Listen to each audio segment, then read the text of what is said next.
And now time for The Viewing Room with Adam and Ethan.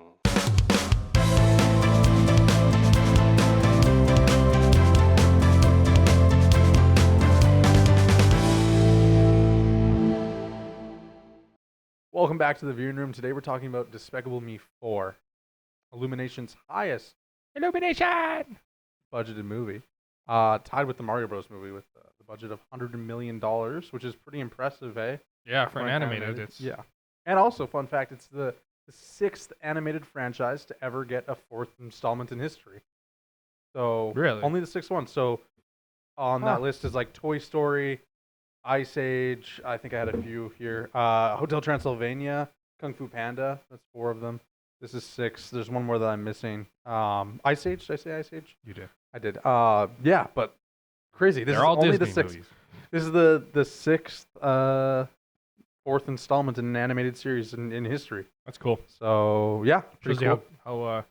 how successful it is. Right. Well, like I said, budget of $100 million. It grossed $915 million in the last 2 months. So that's pretty impressive. So now, for the last time we did this, you were like, this was with Deadpool Wolverine. And you're like, it's grossed, however many millions in the last 2 weeks or whatever. And I'm like, we're filming this on a Saturday, and it was actually a Thursday. Yeah. So what day of the week is it today? Wednesday. Yes, because we saw Cheap Tuesday. That's right. Yeah, that's right. It was Cheap Tuesday. Yeah. I should so say Wednesday. it's the 4th today. We saw this movie on the 3rd. This movie came out on the 3rd. So it was like destined to be, you know what I mean? Yeah, It was like, yeah. That's a really weird coincidence, but we made it happen. Directed by Chris Renault, starring Steve Carell, Will Ferrell, and Kristen Wiig. Stephen Colbert's in there too. Yeah, I know. There's like, I wasn't like really doing a deep dive into the cast of this movie, but then, the credits come up and I'm like, oh man, this is kind of a star-studded. Obviously, I know Steve Carell plays Gru, right? He does a fantastic job. Yep. But yeah, I don't know. I think Will Ferrell did a fantastic Ferrell was awesome. job and Yeah, hilarious. Sure. And this is, I think, their first time reuniting on screen since Anchorman 2, or maybe The Office. I can't remember which one came first, but yeah, so they're back doing that. And I can't remember, but was Will Ferrell's last role Megamind in an animated movie? I feel like it was one of them. And Megamind, that's the last thing I remember him. Megamind kind of has a similar plot of like a bad guy turned good guy, and that's kind of like what Gru is. You know what I mean? So, kind of interesting. Never thought about it. We should do Megamind. I actually really like Megamind's a great Megamind. movie. I've watched it so many times because they would play it at science camp. But Yeah. This is Illumination's highest budgeted film ever, tied with the Mario movie, which is crazy because the Mario movie also grossed, I think, probably over $1 billion now too, right? So I would think I remember somewhere reading that the other 3 Despicable Me is grossed close to $1 billion. Yeah, over. Yeah. Yeah. I was looking that up too. I think Despicable Me 1 was like grossed $400 million, and then all of a sudden the franchise just went and like topped off with the Minions movie over like I think 1.12 billion or something like that. Yeah. And then I don't know, it got crazy reviews, and this one grossed a little less than the last Despicable Me movie that was 7 years ago, but 7 years. That's crazy. I know, and I also wrote that down here. Longest gap in the franchise. Well, it doesn't feel like it's been 7 years. Right. Well, first one came out in 2010. Second one came out 3 years later, 2013. And then I don't know the gap there, but this is the longest gap in the franchise, 7 years. And then before that was Despicable Me 3. But they had the Rise of Gru in between that time period, like maybe 2 years ago, 3 years ago. So I think that's why it maybe doesn't feel like so long. But yeah, it's the longest kind of gap in the franchise, which is interesting. But obviously, this one didn't gross as much as the last couple. But still, when you're putting in $100 million and you're getting out 900, it makes that like animation market, especially like towards younger kids, making like a G-rated movie. It makes it worth it, right? It's very enticing when you see that kind of price point, and I think, I don't know. That is something we have to talk about. This is a kids movie. And when we were at the theater, we were in the kids' theater. First time I've ever done that. I've never been in there before. I have to say, the seats were comfier in like the padding wise. Yeah. But I didn't like that they didn't recline like the same way that the other ones do, Right, there's no buttons. There's no buttons. Which was smart because kids aren't smart enough with the button things. Yeah. but then the other thing is, of course, I didn't know that they had a whole like jungle gym climbing thing, right? And I mean, I felt the need to test the facilities, of course, where we're reviewing things, and I feel reviewing the theater is an important part of that, and so I felt the need to review and test the safety of the climbing structure. I took a video of this, so we'll play that video now, and then you can tell us about it. Sure. And there was Lego in there too. Like, are they like a table with Lego, and I think that it was a reduced volume too. I felt that way at first with the intro, where they do like the Pharrell Williams song. Pharrell Williams. Yeah, the what's it called? Double Life. Is that what it's called? I should know it because I listened to it on the way home yesterday. I'm not even joking with you. I think it's called Double Life. I want to say it's called Double Life. But yeah, I felt like it was quieter, but then I feel like at the end it was pretty loud, so I don't know. And also, but I remember hearing ads in pre-shows for other ones where they said like, kids movies, reduced volume, but I could be wrong. But then they also left half the lights on, which was very annoying. You know what? I didn't really notice that, but I guess now that you're saying it, like I didn't like it. I understand why, but I feel like the screen felt pretty huge in there. Well, because it was a smaller theater. Like, yeah, I don't know. Like, it like also as a kids theater, why are you doing a showing at 9 p.m.? That's true. It is odd. It's like the kids theater is geared towards kids, right? Like, I'd say 10 and under, right? And it's like it's a weekday. Who on frickin' Tuesday evening at 9 p.m. is like, all right, kids, let's go to the movie theater. We're gonna go see Despicable Me. I don't know. Maybe I'm crazy, and maybe like I would agree. I mean, I don't. I just it wasn't something that would happen when I grew up. Right? That's for sure. But actually, who am I gonna judge? I probably just want to spend time with your kids. Whatever. Don't get me wrong. I would have liked doing that as a kid, yeah, but it didn't happen. Yeah, exactly. Like, bedtime was bedtime, and I feel like, if my parents were like getting home, I think up until I was like 16, getting home at 11 was crazy. You know what I mean? You know what I mean? Yeah. But for sure. Yeah, I guess we can go through a synopsis. But yeah, I feel like we had a banger start to this episode. I feel like we had some good flow. Out of 10, what was your experience in the play structure? In the play structure? Yeah. It was a bit cramped. So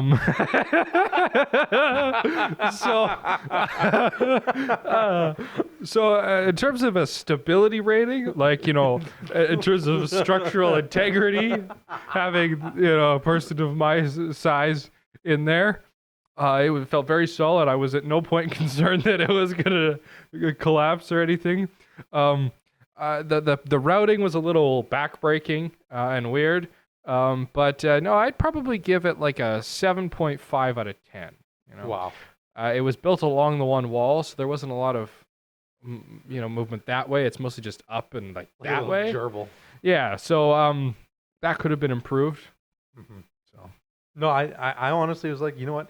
Seeing the movie from the top platform on the slide would have been kind of cool. If we had the theater to ourselves, I definitely would have done that. Yeah, like funny thing enough.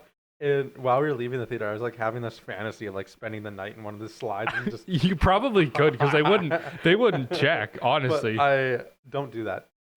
That's not okay. Yeah, don't do that. Or acceptable. But I just have a very weird mind. Moving on, we'll hit them up with a synopsis, and then we'll maybe do a plot summary. Okay, Despicable Me 4. Gru welcomes a new member to the family, Gru Jr., who's intent on tormenting his dad. However, their peaceful existence soon comes crashing down when criminal mastermind Maxime Lemau escapes from prison and vows revenge against Gru. What's his last name? Maxime Lemau? Lemau? Oh. All I could think of was Maxime Bernier. Lemau. Oh, let's see. What does Lemau in French mean? Evil. Oh, that's funny. Maxime Evil. That's good. All I could think of was Maxime Bernier, like the PPC leader or whatever. You know that. No, Gary, this no is our politics. show. I will bring up politics if I want to. Yeah, you know what? I think out of all the political dramas I've watched this year, this movie has definitely been number one. Yes, for sure. I think Um, I think if anyone can take a message out of Despicable Me, it's exercising your right to vote. And That being said, I do want to go see the Reagan movie. yeah, you know, I looked earlier today, and the audience we're way score off topic, dude. was like 80 some percent, and the critic score was like 20%. I'm like, now I really want to see this. I want to know like what is the disconnect here. But anyway, like you said, we're way off topic. That's interesting. Let's get back to the movie. Yeah, well, let's maybe go through a little bit of a plot, and I don't know. I feel like I really enjoyed this movie. It had a lot of issues in its plot, though. That we'll It get did, to. yeah. It was a bit. The pacing was a little bit off at times. For sure. And I think that there was certain like it was just didn't feel quite as well thought through almost at times with certain things that they chose, but So, we start off with the movie. We see nice rolling hills, which, funny enough, the atmosphere of that reminds me of The Shining, oddly enough. You know, like the opening scene of The Shining with the car driving through. But Pharrell Williams' song Double Life comes in, and honestly, that's such a sick song. Like, great song. And like I said, I listened to it on the drive home last night 'cause it's very catchy.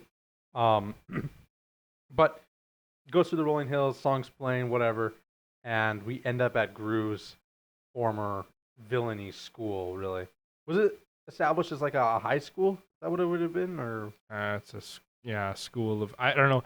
To me, it looked like some sort of like a prep school or something almost. You know? yeah, it's like a school of villainy, right? And so he's there for his class of '85 reunion, and they're giving out an award for, I guess, greatest alumni or whatever, and they give it to this Maxine fella, who was played by Will Ferrell. Sorry, man. And he's interesting. He has this quirk where he's basically a cockroach. Yeah, but he did that to himself because he's evil scientist, you know. Yeah. So I don't know, and he's still got a girlfriend. Yeah, So- that's what I couldn't help but thinking through the entire movie is like the bug the bug sex. Yeah, like literally, how does that work? Like, dude. and also is she attracted to that? Yeah, I don't think Like, she's, I don't know. I just you must have one hell of a lot of money. well, I was sitting there in the theater, and I was like, this dude really pulled Sofia Vergara. Yeah. Vergara. I don't know how to say it. Say her last We name. know who it is. Will Ferrell pulled her as a cockroach, and Yeah. I'm sitting here single in the movie theater. And I'm sitting here just eating popcorn. I'm like, dude, what is wrong with me? Like, where am I right now in my life? Like, and I'm like, is it legs, wings, or like husk? What do I need? Do I need a scaly outside, or what is it? But I don't know. Obviously, something worked for them, and they're sweet on each other. But he wins kind of like this alumni award. But Gru is on a secret mission there, and he arrests him because he's with I was going to say TVA, the AVL. AVL. I watched Loki Yes. too, so I'm Yeah. going back and forth. But yeah, the anti-villain league's there. They arrest him. He goes bye-bye. Everything's looking great for Gru until he and his family find out. Yeah. Well, one thing you skipped over is that his baby hates him. It's right after that we meet his baby, and his baby hates him. Yeah, his baby is. And then that's when they. Despicable. And then we have what's his name? Something Ramsbottom. Yeah, I don't know. Something I don't remember what his name is. Yeah. Anyway, something Ramsbottom. He comes in. Gru, I need to speak to you. That's a great impression. That's fantastic. Oh. And Maxime sent him a video from prison saying that, you know, he was going to get his revenge. You know, the usual typical villain, blah, blah, blah. And they're like, well, it's fine. He's in prison, you know. And then there's like, no, he escaped last night. So we're taking you to the safe house, which is in what's the name of the town? Like Mayflower or something like that. Yeah, I think so. Whatever it is. And it's like this like luxurious town, and like all the big houses, and they're like, and this is your house, and it's like the tiny little house in between all the big houses. Well, And, it's interesting when you think of safe houses in movies. You see maybe people go into almost more quaint neighborhoods. Yeah. And, obviously they have the quaintest house there, right? There are quaint neighborhoods. They have suburbs, and kind of quiet life. But where they put them is kind of like in high society almost. You know what I mean? Like all their neighbors are rich tennis players, and they have mansions and stuff, and backyard swimming pools. I guess they technically have a backyard swimming pool too. Like, you know what I mean? It's like they were really put up in high society. So maybe, I don't know if that was to throw people off or something, but who knows? Interesting logic. And anyway, they're introduced to the safe house. They don't like it. They have their new identities. They really don't like that. What was his name? Ched or something like? Chet. Yeah. Yes. Yeah. He's a solar panel salesman. Yeah, that's perfect. And then... Well, Maxine is on the... Is it Maxime or Maxine? I think it's Maxine, right? I think it's Maxine, like with an N. Yeah, N. Yeah. He's on the lookout for them to no avail right now. And Gru's neighbors start to get a little suspicious, particularly the neighbor's daughter, Poppy. And she realizes that Gru or Chet isn't who he says he is, and is secretly Gru. So she confronts him, and it's like, hey, by the way, I need you to go on a heist with me, and in return, I won't leak your identity to everyone. Yeah. And Gru has no choice but to go along and play with this role, but because they're struggling in their new life, their secret identity life. Lucy, whose real name is, I forget, it was really bad though. What was her name? Oh, her fake name. I don't remember either. Yeah, it was really silly. That's gonna be so funny though if someone looks it up and they're like, "Wait, that's my name."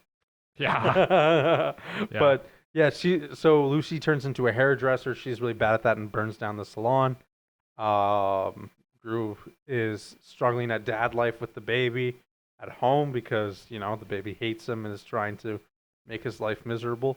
And yeah, the girls aren't really fitting in anymore because they're just kind of like they don't really know who to. I have to say, secret identities. The karate scene, one of my favorites in the movie. It was quite funny. Yeah, we were laughing pretty hard in the theater. Yeah. I think maybe we were getting some like daggers on the back of our eyes. I think so. I think the people behind us were annoyed how much we were laughing. Yeah, I think we were having a really good time when we watched this, and I felt bad because we were having such a great time and other people weren't. Yeah. I don't know. I feel like what they really missed out on though was having Gru's mom come in and teach karate at the end of the film. I think that would have been funny. Yeah. That would have been a good callback. I actually, for some reason, because I couldn't remember exactly what his mom looked like. When we first saw the principal of the Evil Academy, I'm like, oh, that's his mom. Wait, no, that's not right. I honestly, at first, was like, that's his mom, but no, it's not. Yeah, it's not. But that would have been funny. That would have been kind of funny. But they go through, their mundane kind of new identity lives, and it's not really working out. So Gru agrees to go on this heist and make it happen. So he flies to that same old school to steal the class's mascot. It goes horribly. They barely escape with their lives, and now the principal knows that where Gru is and where Gru is located because of a tracker device on the honey badger, the school's mascot that they stole. So now the principal can tell Maxine where Gru is so that they can kidnap him. And there's a lot of stuff that happens in between, but I don't really think it's super important. I think a lot of it really too is like important plot point. Minion antics. They turn some minions into superheroes. One of them turns into like the Thing, which is kind of cool. But other than that, yeah. So the principal shows up at the house to confront Gru's children until Gru gets home. Mm-hmm. And Gru gets home, and it's like, oh shoot, like I don't know what happened. I don't know where your honey badger went, right? And then really it's all just a little bit of a diversion because now Maxine shows up in a giant flying cockroach. I said that's so weird. I don't know why. I like I don't know. It's like massive cockroach and what? What do you You're just, think? You're just smiling at me. I'm a cockroach. Like I don't know. I don't know how I could be saying this any differently. Like I'm just yeah. So he's in a massive cockroach, and I'm not saying the roach quieter. And they fly away with Gru's baby. And see, this is where the movie would have been better because up to this point, this is really dark, but Gru's baby didn't like him, Mm-hmm. right? Gru didn't really love the baby that much either. Yeah. At the end of the day, right? If I saw a supervillain pull up in front of my house in a giant cockroach, steal my least favorite kid, and fly away, I would be like, all right, I guess that happened. Yeah. Like, but no, Gru does a heroic thing, and he tries to disobey the laws of physics because it's an Illumination movie, and Illumination. and chase after this giant jet-propelled cockroach. Actually, one funny thing is when they go to the gas station. Oh, I love that. Do you remember he asked for like 900 liters or 900 gallons? $900 or whatever. Yeah. 900 gallons, I think it was. Yeah. And that's hilarious. I like. But that's the hilarious. card thing, that is so relatable. Yeah, the card like- not red thing. There's like a joke where the card isn't red and stuff, and I Right, think it's that's like funny. he's always putting it out, and then like, did you? And then he's like, it won't work, and his girlfriend's like, did you remove it? Yes, I removed it rapidly or whatever. And then he goes inside. Your card machine's not working. Did you remove it rapidly? Yes, I removed it rapidly. Yeah, I know it's funny. I feel like we should play clips of some of this stuff so we don't look insane, right? It's just hard to explain. But Yeah, I don't know if we can copyright wise. yeah, exactly, I guess. Now we should mention that Maxine has this ray gun that can turn people into cockroaches, which is terrifying. And so he turns Gru's baby into a cockroach. Okay, but why does when he uses it on the gas station employee, it doesn't work? Like it works, but like the guy, not quite right. Whereas when he turns it, or when he uses it on Gru's baby, it's like a perfect combination between baby and cockroach. I don't know. I really don't. I was thinking that too because I was like, how is that one dude Yeah, gonna be like not cockroached anymore? yeah. Is he just permanently cockroach? Like I just don't understand. But Gru's baby's kidnapped. Gru goes to save him, and he like lands on this giant. He's like, I don't know how you're the pilot. Probably like what 800 feet in the air, 900 feet in the air What part? when he's on top of the cockroach. Oh yeah, probably closer to 1,000 being over those buildings. 800, 900. Closer to 1,000.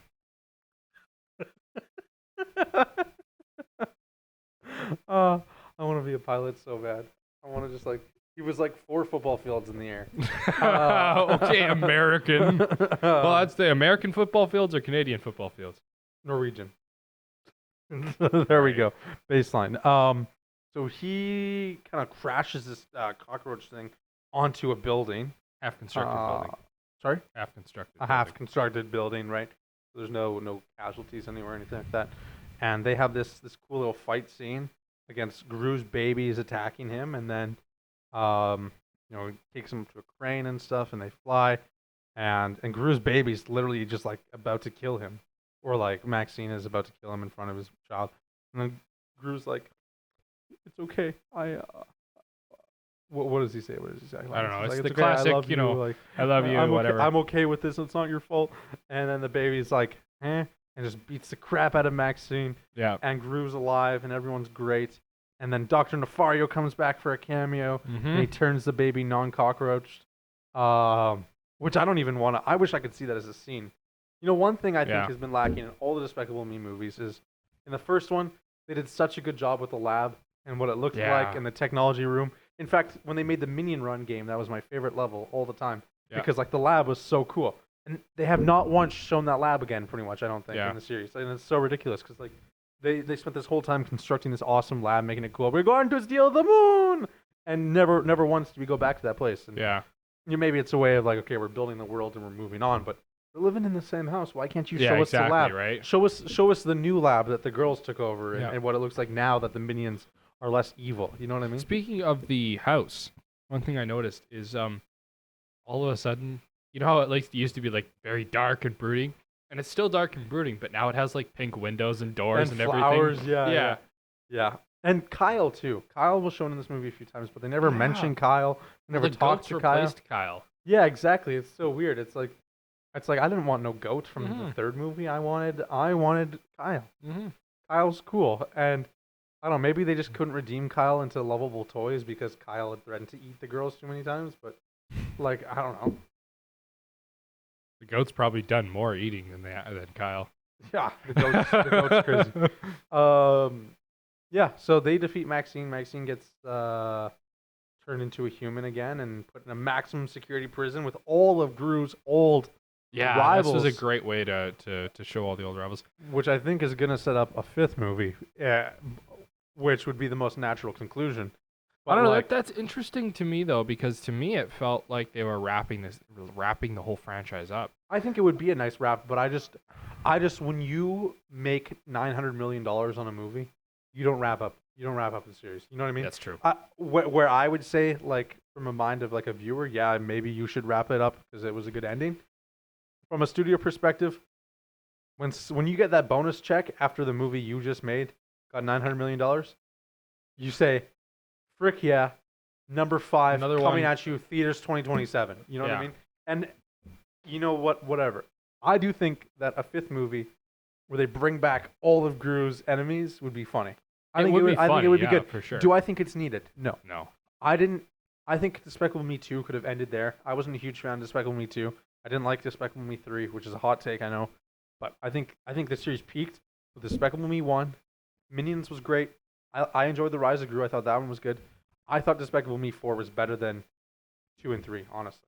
And I agree. and The Rise of Gru, and kind of in the realm of Minions. And that's maybe a hot take, but like I do not think they need to go further. But this movie surprised me. I had low expectations, and you know, I feel like they were lifted a little bit, and I think doing that Sinister Six style of whatever with the Minions might be cool, where you know you have like Vector and El Macho and El Macho. like Scarlet Overkill and a couple of those dudes. Yeah. I think that would be hilarious, but right now they did have a fantastic ending where you know they're all like singing and dancing and In the prison. in Yeah. the prison, and yeah, everyone's chill, and yeah, I mean last time we saw Vector he was on the moon, Yeah. and that's weird. Sorry, I felt something on me. I feel like I don't know. It made sense. Also, Scarlet Yeah. Overkill looked the same age, but that Yeah. that doesn't make sense to me because It's cartoon. she Gru looks the same too. no, because in the Minions movie, it was like before 85. Yeah. It was like what? When did it take place? 60s, 70s? I don't know. Like Gru was young, right? Yeah, but it's a And- cartoon. And she was already kind of older there, and now it's a now cartoon. we're like 40 years in the future. It's a cartoon. Like Gru's like 10, and now he's It's like a 50. cartoon. We're 40 years in the future. She would probably It's be a 80, cartoon. and she's sitting there now looking the It's a same way. cartoon. Cartoon. Doesn't have to make sense. Or Yeah. be scientifically accurate. I just did have an epiphany where I'm like, I'm sitting here right now on a Wednesday afternoon analyzing Despicable Me. Where am I right now? What Right do where I you want to be. What do I do? And you know what? I'm very content. That's good. Come here. Yeah, no. Come here. No. We're not doing that.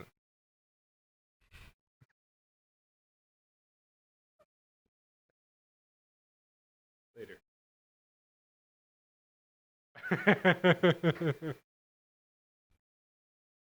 That's not making it. I cannot. If that makes it, I'm done, dude. A good thing I edited it. No, I'm editing the Despicable Me episode. I've decided. Yeah. No, no, you're not. I have decided I'm gonna edit this one. Good luck with Um, that. I think that's kind of it with the plot. Everyone's. I think. Well, let's keep going with the plot here, and I think one of the things you made a very good point when we walked out of theater. The ending of the plot, or the ending where Maxine comes to their house and steals the baby, and he goes after it, or Gru goes after them. It felt rushed. It felt Yes. like the time from the baby being stolen to the confrontation to the victory was too quick. Agree. I Well, you said it, so I hope you agree. yeah, I did say that. Yeah, you were direct quoting me. Yes. So yes, I agree to what I said last night. Yes. I think there's this idea too when we talk about like a traditional like hero's journey, right? And then Yep. you maybe reach the DNOS, the Dark Night of the Soul, and we've talked about it a few times, but for most characters, having like their baby stolen or something like that would be a huge significant moment where it's like, okay, things aren't funny anymore. There's no more time for antics. We need to sharpen up, get ready, and go fight this bad guy, whatever. But Gru's baby is stolen.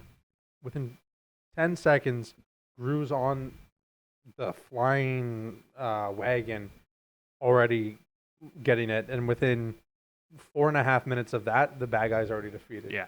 You know what I mean? So there's not really a period for growth in any time there, or any kind of substantial whatever, because I feel like, I don't know, I just feel like it happened It way doesn't too show the fast. stakes, in my opinion, almost. Right. Like, Well, there's no time to show he knew where he was the whole time and what he had to do. Whereas I Right. feel like with some of the really good hero stories like that, when whatever that instigating thing is, event, what like the baby being stolen, whether it's they don't know where the baby's been taken, like I mean your classic, your child is taken, they want money, but you don't know where they are, you want proof of life, stuff like that. There's something at stake. And while there's obviously something at stake, he has your child, you know where it is, you're tracking them, you're there the whole time. Sure. It doesn't and that's one of the things I felt was lacking is showing the stakes. right. Well, I think part of it too is they set up this whole idea where Gru's baby hates him for whatever reason, and I don't know, maybe that just didn't work for me, but they set up the Gru's baby hating him and stuff, but that Gru is still willing to save him or whatever they were trying to do. Yeah. But it's like it doesn't make sense because the whole film obviously Gru unconditionally loves his kid because that's what a dad does. Yeah. Right. Even though the baby hates Gru, that doesn't turn Gru away, right? So it's not like they have this huge change of heart moment where all of a sudden the baby just decides it doesn't hate its dad anymore and wants to save his dad's life. Like I just don't understand that kind of concept because the baby's turned into the cockroach, but the baby hated its dad, like hated Gru essentially before it was even turned Yeah. into a cockroach. I felt like that was kind of weak when What that was the changed? yeah. You just turned it into a dumb cockroach, and so how does it go from hate to cockroach love? Yeah. You know what I mean? It's like it seems It like would have there's a made more disconnect. sense to me if the change to love had happened before the cockroach. Right. If something along the line was there. Like obviously the baby's like crying and sad because it's being taken away and it sees Gru's trying to help him, but like it's like again, it's a baby. It's a baby in an animated movie, man, but Yeah. I don't know. I was just thinking about that. It just No, there was I feel like there was it's no kinda weak. stakes in there. It was very weak, and I feel like again, think of the first movie. They did it so well in the first movie. Margot, Edith, Agnes, they're taken, right? These are adopted girls that I've started to grow on Gru. They had this whole process throughout the movie. We hate you. You're never gonna be our real dad. Whatever. I wish we weren't adopted even by you because you're terrible. They spend the whole film adapting and growing to, and all of a sudden they start calling him dad, right? And he reads the book to them, Vector comes along, he kidnaps them, they're gone, right? They're terrified. Right after they have this nice moment of change and growth, where they're like, oh man, we actually really do like spending time with Gru, and now this man's he kidnapped us, right? So then Gru comes, he's like, I love these girls, I adopt these girls, and I know they're not fully into me yet or whatever, but like, I want to be that for them, right? So he goes, he rescues them. It's a nice heartfelt moment. He catches Margot, whatever. Everything's great. Fireworks are going off. Perfect. Vector's destroyed on the moon somewhere. But what happened? You know what I mean? Like in that film, there was so much, character development on that part, and there's none of that here. There's none of that. Where's this baby, kind of coming from? And I think maybe part of it is they spent too long on the minion antics. Like the superhero which are plot funny. point of Like the that's the movie. thing is like that they almost had too many jokes in a way. It was hilarious. I had a good time. It was hilarious. Yeah. Like you say, we were laughing hysterically for most of the movie, but yeah, I think you still have to have a certain focus on the storyline. Even if you're gonna make it funny, you still need to have a strong story to make it enticing. Now, the other thing we have to remember is this was made for children. And they're rated G for kids. Yeah, right? Like, and it's a kids movie, and it's a great thing that like Disney and some of these studios have been able to do, where they make these kids movies, but adults still find them interesting, and still find things that kids don't notice in them at all. I mean, there's lots of jokes and stuff that go right over kids' heads that adults get, but it is made for kids, and so that what you need to make for kids in terms of pacing and storyline and what is a lot different than for adults. And but why? But I agree that it still needs more strength in those areas. Right. Like why did the first one hit all those boxes? Exactly. And not the right. fourth one? So it shows that you can do both. Right. Yeah. Because I think too, if you're going to be making sequels, you can't lose the quality. No. If you want to keep the revenue up, if you're trying to do the sequel game, because it's like, you have the things that work. You know what the kids like. The kids love the Minions. You can make the toys off of that. So, you make a Minions spin-off, right? But if you start turning the actual Despicable Me movies into just Minions 3, and people are like, okay, well, we're kind of tired of the Minions. We want to go back to Gru. But we're in a movie about Gru now, and it's an hour and 50 minutes, and 50 of those minutes are Minions. You know what I mean? It's like, come on.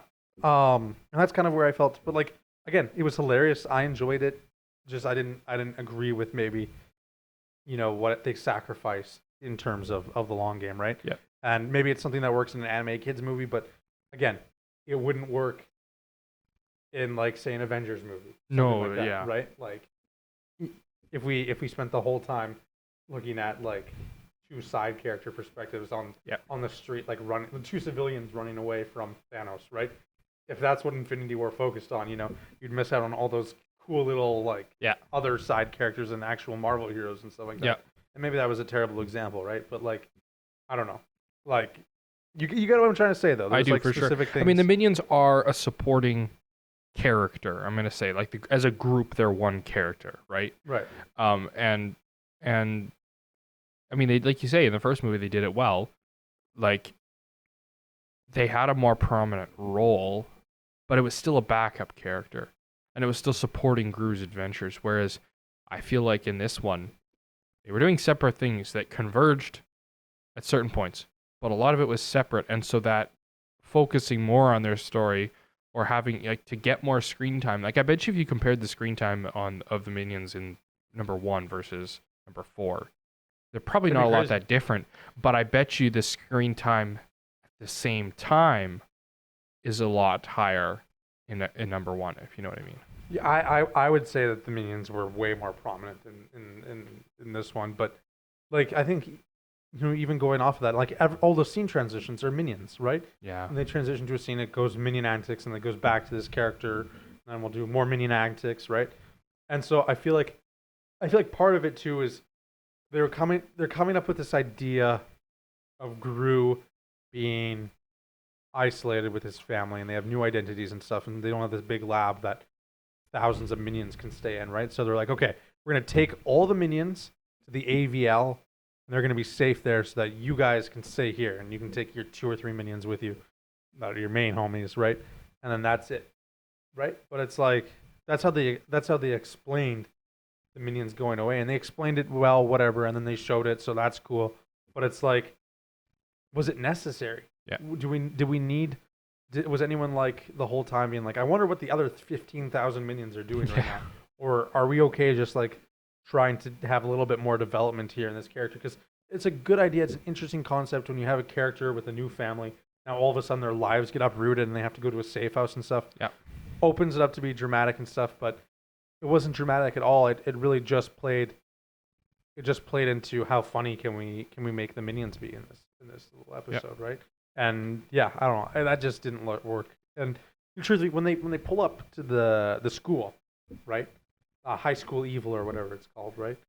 I was like, this movie feels kind of long right now. I was like, oh, we're at the robbery scene, and we haven't even seen an exchange between Gru and the bad guy yet, right? Yeah. So I'm like, this must be a longer Minions movie or a Despicable Me movie, and I guess it's probably like 2 hours, 2.5 hours, right? Because I think at that point we're probably already at 1 hour 30 minutes, 1 hour 50 minutes, right? And then they do the robbery and the heist or whatever, and it's within 3 minutes of screen time before Gru's baby gets taken or something like that, right? Like after the heist, and it's like, what happened there? Maybe it's a little later because they go to the tennis match, but like, I was thinking that like if we're just doing the heist here at the school, which is like a side plot thing, that okay, we must still be into like pretty early into the movie, and maybe I felt like it was longer, or maybe this movie was longer than I thought it was. But then I was like, by the end of it, I was like, no, that was a pretty quick movie. It just so happened that the third act is so rushed. Like there was like it lacked some substance, for the lack of a better word, but also I just felt like the pacing was off. Is that it was like you say, certain parts felt like just too stretched out, and like the ending felt rushed. Yeah. So and that can also be like a cutting issue. Yeah, I mean, like some things maybe didn't make got chalk on the cutting room floor, but I'd be curious to see the original cut and see if there was some scenes that ended up getting cut. From that ending that might have given more. But I guess if they're trying to give more, like think of the shopping scene with like the lady that she just burned. Like, was that necessary? No, I agree that was like a 4-minute sequence that probably could have been removed to have some more. And I don't even think at the end it's a cutting room floor issue, because really the baby goes straight. Gru is in the air after the baby within 15 seconds of the baby being taken. So I don't think there was anything that was cut there that would have given more context to it. I think it's the early stages where there could have been more development too. I think the reason that that maybe it's overlooked is because it is entertaining. Like each of those things that they've added that aren't necessarily a main plot are entertaining. It's classic cartoon Minions, whatever. But yeah, it doesn't necessarily add to the main story. So maybe it's just they were getting a little distracted almost as well. Right, maybe. I guess it's true. Like when I watch a Minion swallow a pipe bomb, I'm like, oh man, that's funny, right? Yeah. And then it's like, yeah, by the way, Gru's kids kidnapped him. Like, oh, okay, that happened. Oh, and he's safe already. Okay, cool. We're chill. That's obviously, right? I don't know. I just feel like I haven't seen the first Despicable Me in a while, but like I feel like that's a movie where they did a really good development throughout the whole film. Yep. Where now the ending save feels really worth it, and now I guess Gru and his baby like each other or whatever, but I just feel like there was a disconnect there. Like maybe getting turned into a cockroach makes you have a change of heart or something. Who knows? I've never been turned into a cockroach. Well, so I don't know. I was really close once in high school, but it just didn't work out for me. But I don't know. It left me feeling confused and a little upset. And did Gru need a baby too? Like, I feel like I think it's a nice touch. I mean, like you said, the girls are adopted. I think that him and Lucy having a child is a nice touch. I don't have a problem with it. Right. Was it needed in this movie though? Like it's like because first movie Well- establishing adoption, second movie gets a wife, third movie he meets his long lost brother, twin, but it's like yeah. it's like now he has a baby in this one. It's like don't you think Okay, they should have but- developed more of a family dynamic throughout one of the films or something?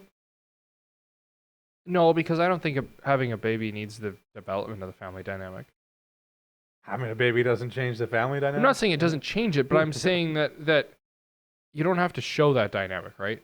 Like, so they find his Yes. long lost brother. That's a complicated family dynamic that could go in many different directions. When two people who you have already been established in a good relationship, as Lucy and Gru are, when they have a baby, it changes. But there's there's less options for how that could look. You know what I mean? In a way. Right.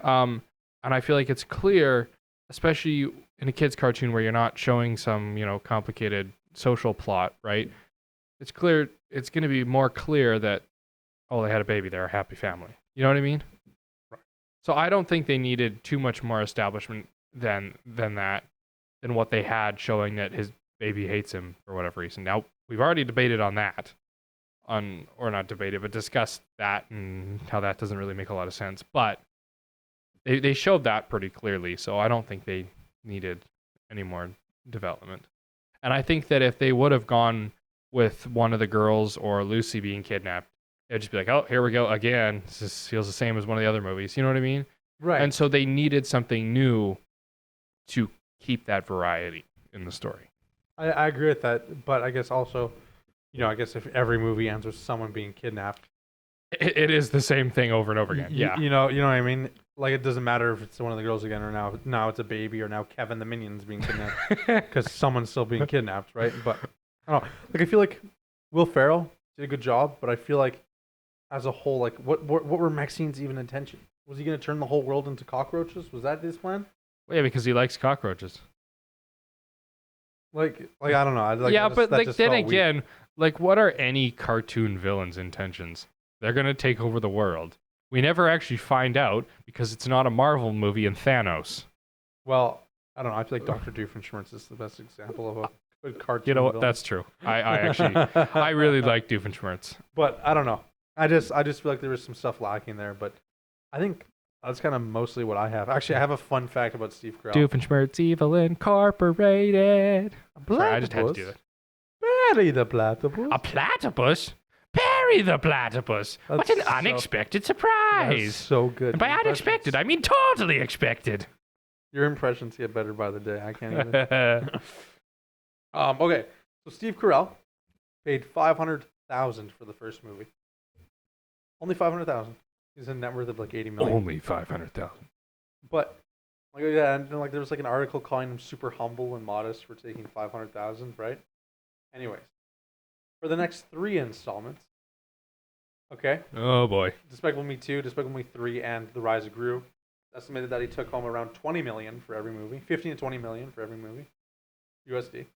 So, let's just say 15 million, okay, 45 million, $45.5 million for the first 3 movies. And then estimated for this one, I don't have that information because I couldn't find it, but it said expect to be around the same or higher. This is movie gross $100 million. So we'll say maybe he gets 20 million for this one. And so by this franchise, $65.5 million roughly. From Despicable Me franchise. What would you do with $60 million? I would buy a lot of lottery tickets. Dude, You could all pull on the black. you could pull the Walter White move. Remember that one where he calculated how many one lottery movie, tickets? The one movie, yeah, I've seen Yeah. Instagram reels of that 100 times. Oh. Yeah. Yeah, I know, that's funny. Yeah, I don't know. So that's kind of interesting fact. You got Yeah, paid, that's a lot of money. a good hunk of cash for that. Which is weird too, because he's paid roughly around the same for like Despicable Me 3, where he finds out he has like a twin brother. And he voiced the twin brother But he too. also voiced a twin brother, right? So don't you think Yeah. you get like a pay increase for that? I Can you don't know. imagine just I'm playing 2 characters, I get 2 paychecks. But then again, the guy who plays the minions would get like a lot of money. Yeah, but I feel like people are going to see. Actually, you know what? That's an interesting point because I was like, people are going to see Steve Carell, but no one's going to see Steve Carell because if we're looking at a kid graphic, they're not going to the movie because Steve Carell does a good job voicing them. They're like they want to see Minions. Like the little kids want to see Minions, so that's what they're targeting to. So like the guy going banana would get, he's getting the star power because he's the marketable toy, right? Although I prefer Steve Carell because I think Steve Carell is one of my favorite actors of all time. I don't know. It takes some skill to do the Minions. Yeah, it is. It does take some skill, right? So, that's Steve Carell is very good. I know. I love Steve Carell. Space Force is probably one of my favorite TV shows. I can't believe they canceled Space I'm Force. so mad about that. I don't understand why. It was funny. I thought it had good ratings. I guess not. Okay. Or... I'm gonna scream my favorite line from the show, and you're gonna scream your favorite line from the show. Okay, 3, 2, 1. Fuck Microsoft! Yes! I knew it. We didn't. That's uncut. We did not plan that. That was completely unplanned. I have it on my list. That is hilarious. That's such a funny John Malkovich. Oh, hilarious. John Malkovich is great. Yeah, I can't believe they canceled that show. Steve Carell's so good. And we are officially way off topic. We are in the Netflix realm, talking about Illumination movies. So that's where we're ended today on a Wednesday. Illumination. Yeah, I don't know. That's about it for me. That's I mean, I'm surprised that we've had this much to talk about a children's animated movie. Yeah. Do you have any final thoughts before we do a rating? Final thoughts. It's fun. I've always enjoyed going to the theater and watching a Despicable Me movie. I've always enjoyed watching the Minions, and as much as we have these plot hole issues, it's funny and I enjoyed it. So I can overlook them. Yeah, I do think this movie was good. Yeah, it was good. I think it was funny. There are some stuff that left me scratching my head a bit, but the very ending, even though it felt rushed, I liked the actual ending. In the prison, I think that was pretty cool, having like the dance number and stuff. And yeah, I don't know. I think overall, out of 10, I'd probably give it a 7 out of 10. I think roughly around there. And this is coming from my perspective of that's very good right now because I had low expectations. I didn't really like the third Despicable Me movie. I thought, Despicable Me 4 does not need to happen. I wasn't going to see this movie in theaters, and then you called me up last night and were like, yo, let's go. And then 6 minutes later, we decided we were going to this movie, right? And this was at like 8:30, and the showing started at like 9 or something. Yeah, exactly, right? So, I had no plans to go to this movie, and my expectations were low, and I didn't need to see it, frankly. But I'm happy I did. Yeah, it fun. Surprised me. It was funny. Sorry, pardon me. Lots of interesting jokes. The Minions are funny, of course, but yeah, there was some big issues in the plot that we talked about that I, was not. Yeah, I don't know. It didn't make sense for me. But the very ending with all the movie kind of villains there, I think was solid. So yeah, I'm gonna give it a 7 out of 10. I feel like it probably would have been like a 6 for me though if the ending wasn't like at the very very ending wasn't so solid. I think I probably would have given it like a 5 or a 6. Yeah, I mean, for me, the pacing issues were noticeable in this one. So between the pacing issues and just kind of interesting choices, and of course enjoyment, very much enjoying it, I'm gonna give it a 7.5. That's why. Yeah, and that's fair, right? Like, it was enjoyable. There was some severe pacing issues. Like, again, maybe we're talking about like. The fun and games portion of the hero's journey is for some reason happening at the end of the third act, like before the final fight scene, and then that happens. You know what I mean? Like, it seems like there's just a lot of random bits sprinkled in. Like, fun and games is where Dark Knight of the Soul should be, and Dark Knight of the Soul is gone from this movie, and then all of a sudden, right? Like, we're like having the climax right after fun and games, and then falling action. It's like it was just a little bit of a weird pacing thing, and I don't know. You can probably forgive it. There's no kid leaving the theater not being like that wasn't hilarious. Yeah, no, that's right, and it's ultimately meant for kids, And so, as long as kids enjoy it, and I think it's important also that when you make a kids movie, that parents that go to the theater to watch it with their kids aren't going to be sleeping. And I don't think they would be in this one unless you're my mom. Yeah, I mean, at the end of the day, it hit its target audience. It did what it needed to do. It grossed $915 million. They made a heck of a lot of money. Yeah. It did what it needed to do, and maybe we can sit here and nitpick what those things are for you and I, but obviously the first Despicable Me movie is always going to be my favorite. But I think this one was a solid, maybe final entry to the series. But I think they definitely did a good job. And Pharrell Williams, his scores always are so good. Every song he makes. What's the one that's called like The Rainy Days Temporary? What one is that? I don't listen to his music, so I don't know. He always makes good soundtracks. And he has a documentary that we should see coming out soon. Sure. And it's being shot in Lego. In Lego? Yeah, it's like a Lego stop motion, like cool animation Oh, thing it's of always like his game. biography. Yeah. So, anyways, that's that should be it for today. Let us know your thoughts if you've seen this movie down in the comments and anything you'd want to see next. We should also say that we have a Patreon now. Yes. Dufferin Ave. No, it's patreon.com/Dufferin Ave.